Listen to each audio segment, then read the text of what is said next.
reavivados por sua palavra. Com o pastor Valdeci Júnior. Olá, meu amigo! É um prazer muito grande estar aqui mais uma vez com você para falarmos da importância da leitura bíblica de hoje, que está em Juízes capítulo 13, né? O nosso personagem de hoje, ele é bem fortão. Foi o mais forte do mundo. É Sansão. E a história de Sansão não é lenda não, viu, meu amigo?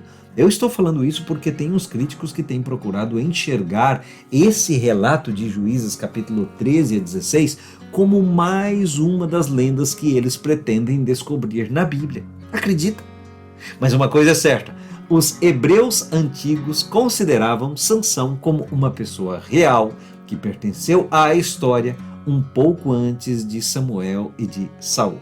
Porque se você observar bem, você vai ver que o relato bíblico ele dá detalhes muito precisos com respeito à situação da terra natal de Sansão, da família dele, das suas façanhas, do lugar onde ele foi sepultado, e toda a vida de Sansão, ouvinte, é uma grande história espiritual e é também um exemplo que não deve ser seguido por um homem.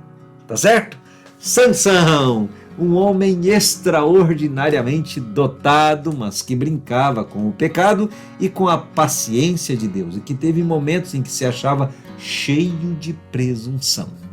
Mas na leitura de hoje tem a parte boa, que é o que era para Sansão ter sido. Ao ler Juízes capítulo 13, pense em como a história poderia ter sido bem diferente, porque estamos falando de alguém que nasceu para vencer. Sansão foi um libertador especial a quem Deus escolheu antes de seu nascimento, de pais que não poderiam ter filhos.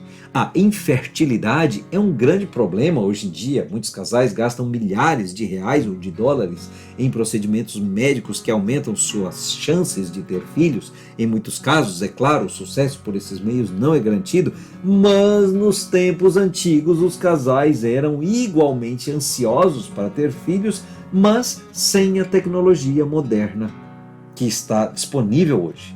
Não estava disponível para eles. O tipo de estresse que poderia resultar da infertilidade aparece, por exemplo, numa história anterior à de Sansão, na conversa entre Raquel e Jacó, quando ela disse para ele: "Dê-me filhos ou eu morro." E ele ficou zangado com ela e disse: "Estou eu no lugar de Deus que impediu você de ter filhos?" Mas Deus tinha impedido Raquel temporariamente para que, quando ela tivesse um filho, ela reconhecesse tal filho como um presente especial do Senhor. Anteriormente, Deus havia ensinado a mesma lição para Sara e também para Rebeca. Agora, vindo para a leitura de hoje, no tempo dos juízes, a senhora Manoá era infértil. Mas o Senhor deu a ela um filho que cresceria e se tornaria grande e forte. Ou seja, Sansão foi uma criança milagrosa, anunciada pelo próprio anjo maravilhoso do Senhor e nascida de uma mãe estéril. Toda a sua vida, mesmo antes do nascimento, deveria ser santa, dedicada a Deus. Sua missão era começar a libertar Israel dos filisteus, porque Deus escolhe líderes que ele treinou cuidadosamente para os desafios específicos com os quais eles serão confrontados. E todos os que têm o privilégio de serem escolhidos por Deus têm a responsabilidade de viver de forma consagrada. Você concorda com isso? Então, você também é um milagre, meu querido, porque a vida é um milagre e porque estar vivo é um milagre.